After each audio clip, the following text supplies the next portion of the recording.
Hello friends, कैसे हैं आप लोग। आशा करते हैं कि आप लोग अच्छे होंगे। तो एक बार फिर आपका हमारे यूट्यूब चैनल में स्वागत है। तो आज हम बात कर रहे हैं क्लास 8 के मैथ पोर्शन में, उसमें जो हमारी एक्सरसाइज है 3.4 है। इस एक्सरसाइज का हमारा पहला क्वेश्चन क्या है कि एक धातु की ठोस आयताकार सिल्ली की माप 27 × 16 × 8 सेंटीमीटर है। इसको पिघलाकर क्या किया गया, एक ठोस घनाकार सिल्ली बनाई गई। तो हमसे पूछा गया कि नई सिल्ली की भुजा की माप ज्ञात कीजिए। तो क्या दिक्कत है, कोई दिक्कत नहीं ना, बस हमको स्टेप बाय स्टेप चलना है ना। आइए हम स्टेप से सवाल लगाते हैं। यहाँ पे माना गया है यहाँ पे क्या कि माना कि सिल्ली की भुजा की माप क्या है, क्या सिल्ली की भुजा की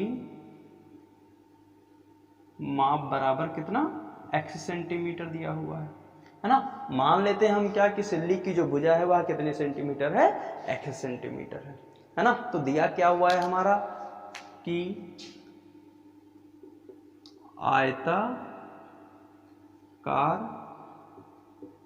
सिल्ली का आयतन। तो आयतन क्या होता है, आयताकार सिल्ली का आयतन क्या होता है। अगर यहाँ पे क्या दिया हुआ है 27 × 16 × 8 सेंटीमीटर दिया हुआ है ना, मीन्स क्या कि यहाँ पे लंबाई कितनी हो जाएगी 27 सेंटीमीटर, चौड़ाई 16 सेंटीमीटर और ऊंचाई कितनी दी हुई है 8 सेंटीमीटर। तो आयताकार सिल्ली का आयतन क्या हो जाएगा, लंबाई गुणे चौड़ाई गुणे क्या ऊंचाई, है ना। कितना दिया हुआ है, लंबाई गुणे चौड़ाई गुणे ऊंचाई दिया हुआ है। तो लंबाई यहाँ पे कितनी दी हुई है 27 सेंटीमीटर, तो कितना हो जाएगा 27 गुणे चौड़ाई कितनी दी हुई है 16 सेंटीमीटर, मीन 16 गुणे 8। इसको जब हल किया जाएगा तो कितना आ जाएगा 1296 सेंटीमीटर क्यूब आ जाएगा, है ना। तो यहाँ पे क्यूब क्यों लिखा जा रहा है, इसलिए लिखा जा रहा है क्योंकि किसी का भी यूनिट होता है क्या कि आयतन का मात्रक क्या होता है, क्यूब होता है। अगर हम सेंटीमीटर क्यूब ना लिख के हम ऐसा भी लिख सकते हैं क्या, घन सेंटीमीटर भी लिख सकते हैं, है ना। तो इन दोनों में से आपको एक लिखना है, सेंटीमीटर क्यूब लिख दीजिए या घन सेंटीमीटर लिखिए। तो इतना लिखने से अच्छा क्या है कि सेंटीमीटर क्यूब ही लिख दिया जाता है ना। तो आप दोनों में से कोई भी लिख सकते हैं, है ना। तो हमको क्या करना है अब कि इस 1296 का क्या कर देना है, आयतन निकाल देना है। मीन्स इसका हमको फैक्टर निकाल देना है, घनमूल निकाल देना है। क्या हो जाएगा, जो आएगा वही हमारा क्या हो जाएगा, उत्तर हो जाएगा, है ना। तो क्या हमसे पूछा गया है यहाँ पे कि पिघलाकर इसको आयतन बनाया गया ना, तो इसका क्या हो जाएगा, अतः घनाकार सिल्ली का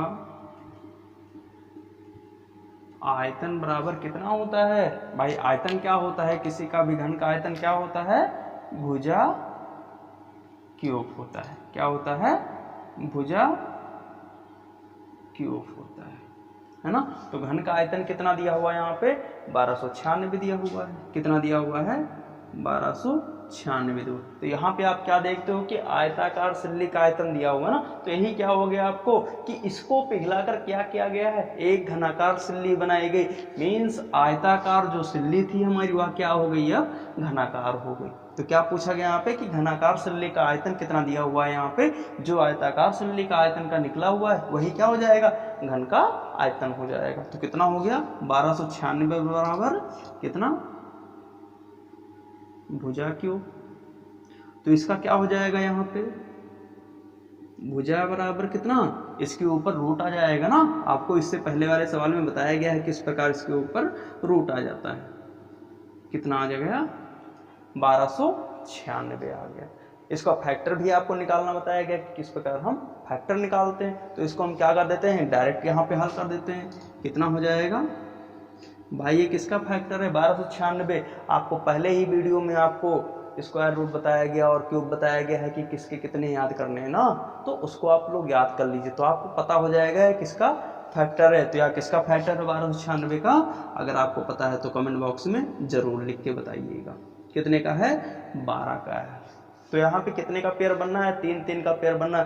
और आपको हमेशा क्या बताया गया है स्क्वायर रूट में कि कितने का पेयर बनता है, वहाँ पे 2 का बनता है। लेकिन यहाँ पे क्यूब रूट में कितने का पेयर बनता है, 3 का बनता है। प्रत्येक 3 जोड़े में से क्या करना है, मीन्स एक जोड़ा जो कितने का बनता है, 3 का, और उसमें से कितना निकालना है, हमें एक संख्या निकालनी है, 12, है ना। तो क्या हो गया, हमारा जो भुजा निकली हुई है कितनी निकली हुई है, 12 सेंटीमीटर निकली हुई है ना। तो हमारा यही क्या हो गया, उत्तर हो गया। क्या हो गया, उत्तर हो गया, है ना। इसमें तो कोई दिक्कत होगी नहीं। अतः क्या हो जाएगा कि सिल्ली की भुजा की माप कितनी दी हुई है, 12 सेंटीमीटर दी हुई है। तो क्या हो गया यहाँ पे, अतः सिल्ली की भुजा की माप बराबर कितना, 12 सेंटीमीटर, है ना। तो ये हमारा क्या हो जाएगा, उत्तर हो जाएगा, है ना। इसी प्रकार हम अगला सवाल देखते हैं। हमारा अगला सवाल क्या है कि एक डिब्बे में पत्थर की गोलियां 42875 घन के रूप में रखी हैं, तो डिब्बे में गोलियों की कितनी तह है ना। एक डिब्बा है, क्या है यहाँ पे कि एक डिब्बा है, उसके अंदर कितनी गोलियां रखी गई हैं, 42875 रखी गई हैं। किस रूप में, घन के रूप में रखी गई है ना। तो हमसे पूछा गया क्या कि वह जो रखी गई हैं गोलियां, वह कितनी तह के रूप में रखी गई हैं, है ना। तो क्या दिक्कत है, कोई दिक्कत नहीं ना। हमें क्या पता है, यहाँ पे डिब्बे में पत्थर की गोलियां कितनी दी गई हैं, 42875 दी गई है ना। तो हमसे पूछा गया कि डिब्बे में गोलियों की कितनी तह है ना। तो क्या दिक्कत है, कोई दिक्कत नहीं ना। हमें क्या पता है यहाँ पे कि डिब्बे का आयतन क्या होता है, भुजा क्यूब होता है। क्या होता है, भुजा क्यूब होता है ना। तो क्या दिक्कत है, कोई दिक्कत नहीं ना।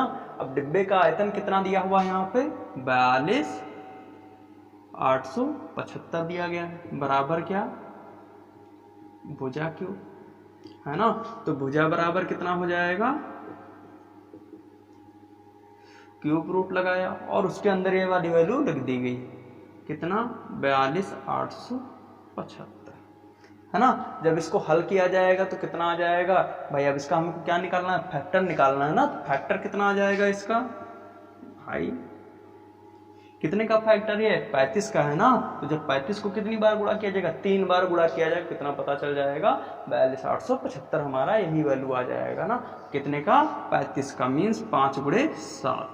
तो 5 गुणे 5 गुणे 5 गुणे 7 गुणे 7 गुणे 7, क्या बताया गया कि प्रत्येक का पेयर बनाते हैं, और पेयर कितने का बनता है हमेशा वर्गमूल घनमूल में, 3 का पेयर बनता है।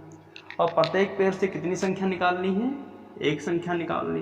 तो कितना हो जाएगा, 5 गुणे 7, कितना आ गया, 35 आ गया, है ना। तो यही क्या हो जाएगा, हमारा उत्तर हो जाएगा। मीन्स क्या कि 35 तह, यही क्या हो जाएगा, हमारा उत्तर हो जाएगा, है ना। तो समझ में आया ना सवाल, कोई दिक्कत तो है नहीं, है ना। हमारा अगला सवाल क्या है कि एक घनाकार टंकी में 1331 लीटर पानी आता है, टंकी की माप ज्ञात कीजिए। यदि दिया क्या हुआ यहाँ पे कि 1000 लीटर पानी का आयतन 1 घन सेंटीमीटर के बराबर हो। मीन्स क्या कि 1 घन मीटर बराबर कितना होता है, 1000 लीटर होता है। मीन्स अगर हम यूनिट क्या बता रहे हैं कि अगर 1 घन मीटर क्या है को लीटर में कन्वर्ट कर रहे हैं, तो किस में हो जाएगा कि 1 घन मीटर बराबर 1000 लीटर हो जाएगा, है ना। तो अब हमारा सवाल क्या दिया हुआ है कि 1331 दिया हुआ है ना कि पानी है। अगर हम क्या कर देते हैं, इसका आयतन ज्ञात करते हैं, टंकी का माप ज्ञात करना है, तो क्या कर देते हैं कि 1331 को 1000 लीटर से हम भाग दे देते हैं। तो जितनी वैल्यू आएगी वही हमारा क्या हो जाएगा, उत्तर हो जाएगा, है ना। तो आइए हम सवाल को लगाते हैं। क्या दिया हुआ है यहाँ पे कि घनाकार टंकी में पानी आता है, अतः घनाकार टंकी में पानी आता बराबर कितना है, 1331 लीटर पानी आता है ना। तो अब हमसे क्या पूछा गया कि इसलिए टंकी की माप बराबर टंकी की माप बराबर क्या दी हुई है भाई कि टंकी में पानी आता है, कितना आता है भाई, इसका हमें क्या बताना है, भाग देना है ना, मीन्स इसका आयतन बताना है। तो कितना हो जाएगा, टंकी में पानी आता है बराबर, टंकी में पानी आता बटे कितना, 1 घन मीटर, कितना, 1 घन मीटर, है ना। अगर हम क्या कर देते हैं, अभी क्या बताया गया कि 1 घन मीटर से जितना पानी आता है टंकी में उसको भाग दे देते हैं, तो वही हमारी क्या हो जाएगी, टंकी की माप हो जाएगी, है ना। तो क्या कर देंगे हम कि टंकी का पानी में आता कितना है, 1331 आता है ना। कितना हो गया, 1331 मीन्स 1331 बटे कितना, 1000। तो अब इसका हमें क्या बताना है भाई, फैक्टर निकाल देते हैं। तो फैक्टर कितना का है, ये 1331 11 का है ना भाई। आपने अगर नहीं लगाया हुआ है और नहीं याद किया हुआ तो उसको क्या कर लीजिए, याद कर लीजिए। तो कितने का है ये, 11 गुणे 11 गुणे 11। हम 3 बार 11 को क्या करते हैं, गुणा करेंगे तो कितना प्राप्त हो जाएगा, 1331, और 2 बार गुणा करेंगे तो 121 प्राप्त हुआ। इसी प्रकार इसका कितने का है भाई, 10 का है ना। 10 को कितनी बार गुणा किया जाएगा, 3 बार गुणा किया जाएगा। क्यों गुणा किया जाएगा, क्योंकि यहाँ पे कितने जीरो लगे हुए हैं, 3 जीरो लगे हुए ना। तो कितना हो जाएगा, 10 गुणे 10 गुणे 10। अब क्या बताया गया कि प्रत्येक से कितने का फैक्टर बनाते हैं, 3 का फैक्टर बनाते हैं, वर्गमूल में 2 का।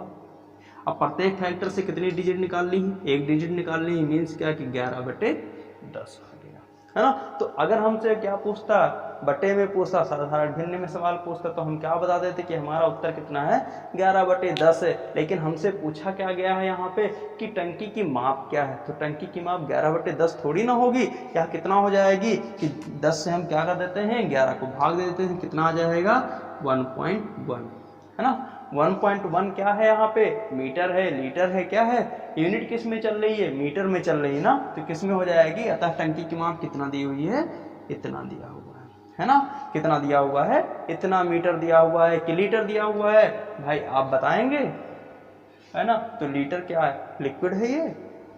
अगर लिक्विड होता तो हम कह देते कि ये लीटर है, लेकिन क्या है, यह माप बतानी है, किसकी, टंकी की बतानी है ना। तो ये कितना हो जाएगा, 1 मीटर हो जाएगा, है ना। तो यही क्या हो जाएगा, हमारा उत्तर हो जाएगा। हमारा अगला सवाल क्या है कि एक स्कूल में प्रधानमंत्री के राष्ट्रीय राहत कोष के लिए छात्रों ने चंदा इकट्ठा किया।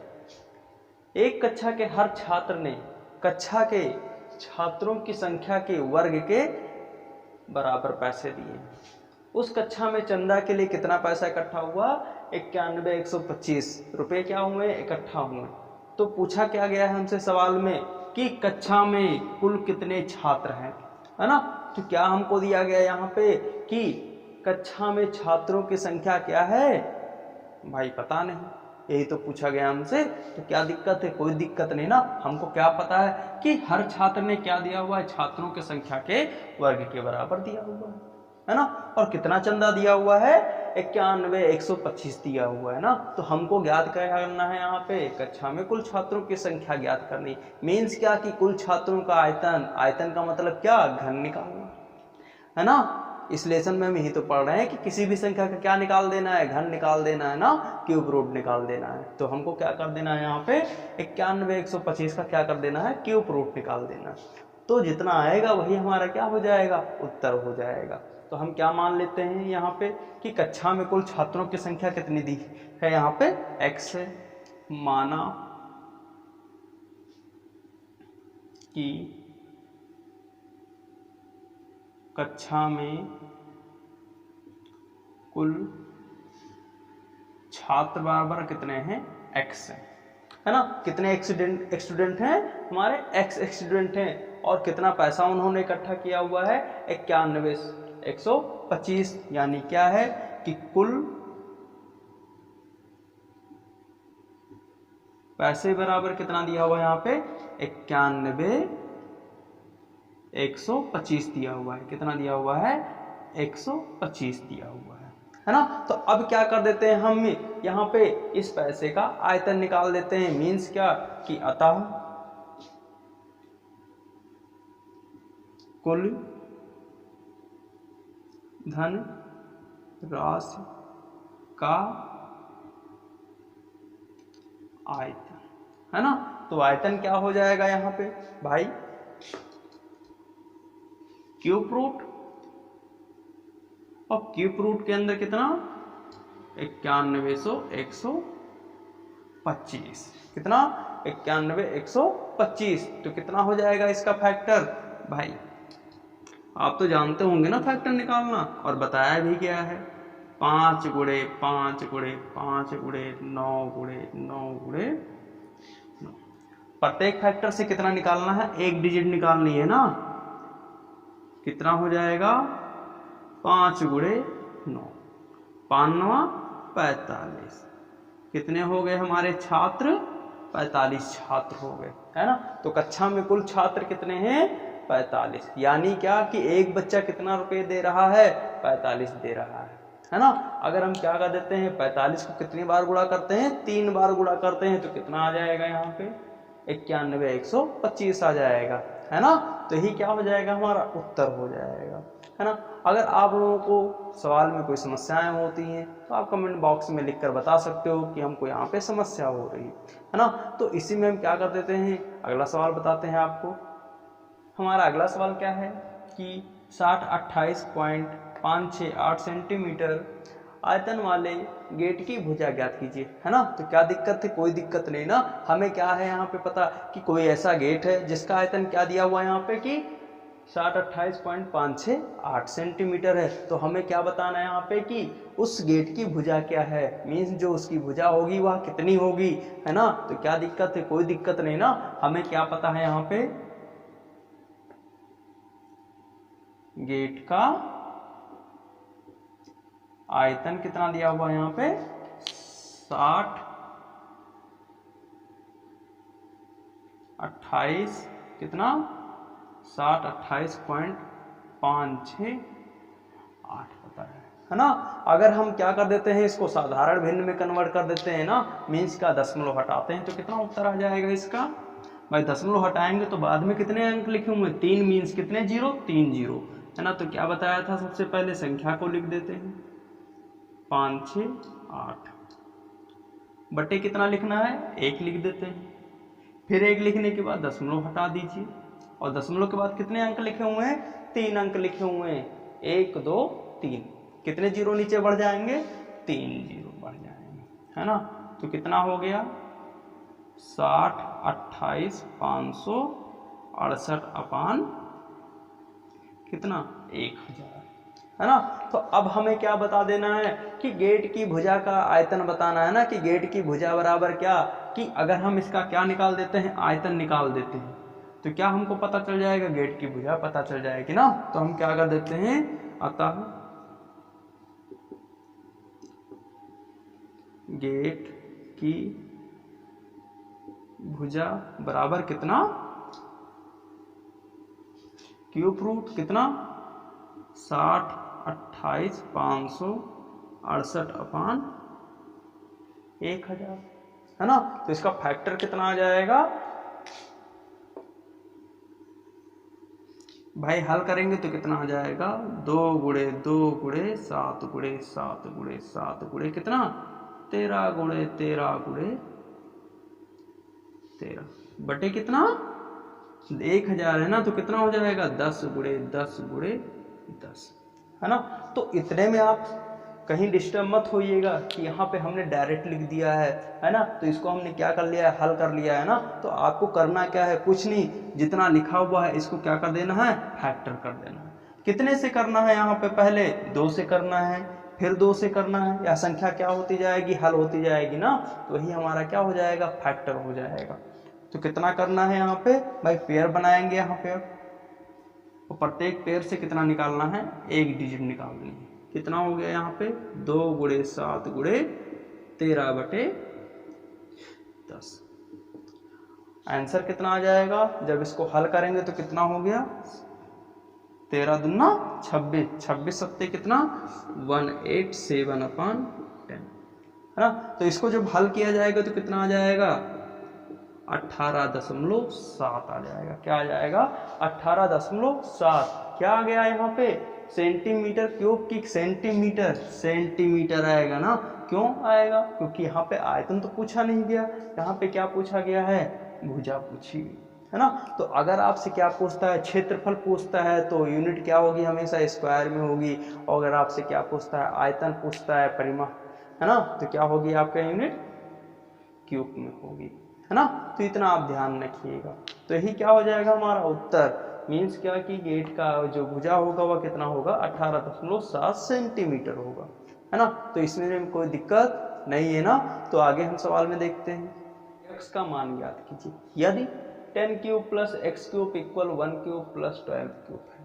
तो कितना कठिन सवाल है ना, लेकिन कोई बात नहीं, हम आपको बता रहे हैं ना, तो सवाल क्या होगा? बहुत ही इजी होगा, है ना। तो इस तरह के सवाल आपको हमेशा कंपटीशन में भी देखने को मिलते हैं। अगर यहाँ पे आप ध्यानपूर्वक देखेंगे तो आपको सवाल बहुत ही इजी लगेगा, है ना। तो दिया क्या हुआ है यहाँ पे? 10 cube plus x cube equal 1 cube plus 12 cube, है ना। तो अब क्या कर देते हैं हम यहाँ पे? हमेशा चर को और अचर को एक एक साइड में लिख देते हैं। मीन्स अगर संख्याओं में एक्स वाई जेड कहीं पे लिखा हुआ है, ABCD लिखा हुआ, तो उसको एक साइड में, और कहीं गिनतियां लिखी हुई 1 2 3 4 5 लिखा हुआ है तो उसको एक साइड में कर देते हैं। इसमें हमेशा किन बातों का ध्यान रखा जाता है कि हमेशा जब भी संख्याएं लेफ्ट साइड से अगर राइट साइड में जाती हैं और राइट साइड से अगर लेफ्ट साइड में आती है, मीन्स क्या कि संख्याओं का पक्षांतर किया जाता है। पक्षांतर का मतलब क्या? बराबर के दूसरे साइड में आना। इस साइड से बराबर के दूसरे साइड में जाना और उस साइड से इस साइड में। तो हमेशा क्या मैंने बताया कि चिन्ह का ध्यान दिया जाता है कि अगर संख्या किस में प्लस में होगी तो किस में हो जाएगी? माइनस में, और माइनस में है तो किस में हो जाएगी? प्लस में हो जाएगी, है ना। तो क्या कर देते हैं हम यहाँ पे? एक्स क्यूब इक्वल कितना हो गया? 1 क्यूब प्लस 12 क्यूब। संख्या हमारी यहाँ पे क्या है? 10 क्यूब, प्लस में है ना, उस साइड में जाएगी, कितना हो जाएगी? माइनस में हो जाएगी। इसका हम विस्तार रूप कर देते हैं, मीन सभी को मल्टीप्लाई करने पर देखते हैं कितना आएगा। और 1 क्यूब लिखा हुआ है ना, तो हमेशा आप ध्यान रखिए कि 1 की पावर कोई भी संख्या लिखी हुई हो, मीन्स क्या कि अगर 1 के ऊपर अनंत भी संख्याएं लिखी हुई हो पावर में, और उसको आप गुणा करते हो, हल करते हो, तो कितना आएगा? हमेशा 1 आएगा, है ना। तो इन चीजों को हमेशा ध्यान रखिएगा। इसका कितना आ गया? 1 आ गया। जब 12 को 3 बार गुणा किया जाएगा, मीन्स 3 बार करना है ना। पावर का मतलब क्या कि अगर किसी के ऊपर पावर लगा हुआ है, जितनी पावर लगी होगी, मीन्स क्या, अगर यहाँ पे स्क्वायर लगा हुआ तो कितनी बार गुणा करना है? 2 बार। 10 की पावर 4 लिखी होती तो संख्या को कितनी बार गुणा करना है? 4 बार। 20 लिखा होता 10 की पावर में तो कितनी बार संख्या गुणा करना है? 20 बार करना है ना। तो 12 का कितना आ जाएगा? 17 28 आ जाएगा। माइनस क्या? 1000, है ना। तो अब क्या हो जाएगा यहाँ पे सवाल? 1 प्लस कितना? 728, 729। इतने में तो कोई समस्या है नहीं। कितना हो गया? 729 हो गया। मीन्स क्या कि एक्स क्यूब इक्वल कितना दिया हुआ है? 729 दिया हुआ है। और आपको हमेशा बताया गया क्या कि हमको क्या निकालना है? अब इसका क्यूब रूट निकालना है ना। क्यों निकालना है? क्योंकि यहाँ पे क्या दिया हुआ है? पावर दी हुई है ना। तो x इक्वल कितना हो जाएगा? क्यूब रूट इक्वल कितना? 729, है ना। और 729 का हम क्या कर देते हैं? फैक्टर निकाल देते हैं। तो फैक्टर पे हमेशा कितना निकल के आएगा? हमेशा क्यूब रूट कितना हो जाएगा? 9 × 9 × 9। उत्तर क्या हो गया? 9। मीन्स क्या कि x की वैल्यू कितनी आ गई? 9 आ गई ना। तो यह क्या हो गया हमारा? कितना सवाल इजी है ना। अगर आपको सवाल लगाना आता है तो इतना लगाने की आवश्यकता है। फैक्टर आपको हमेशा ध्यान रखना कि इस तरह के सवाल आपको डायरेक्ट भी लगा सकते हो। अगर स्क्वायर रूट के स्क्वायर याद है, क्यूब रूट याद है ना, तो कितना हो गया? 1228 मीन्स 1728 हो गया। 12 का क्यूब करेंगे तो कितना हो जाएगा? 1728 माइनस 1000। कितना बचा आपका? 728। और 728 में कितना ऐड करना है? 1 ऐड करना है ना। कितना हो गया? 729। और 729 का जो घनमूल होता है क्या होता है? 9। अगर 9 को कितनी बार गुणा किया जाए? 3 बार गुणा किया जाएगा तो कितना उत्तर आ जाएगा हमारा? 729 आ जाएगा, है ना। तो इस सवाल में जो x की वैल्यू हमको ज्ञात करनी है ना, कि x का मान ज्ञात कीजिए, तो कितना हमको पता चला यहाँ पे? x की मान कितना है? 9 है। तो यही क्या हो जाएगा? हमारा उत्तर हो जाएगा। तो इसी के साथ में एक्सरसाइज जो आपकी 3.4 थी यह भी क्या हो रही है, समाप्त हो गई है। और इसी के साथ में लगभग आपका चैप्टर भी समाप्त हो रहा है ना। तो हम नेक्स्ट चैप्टर में नेक्स्ट वीडियो के साथ में मिलते हैं।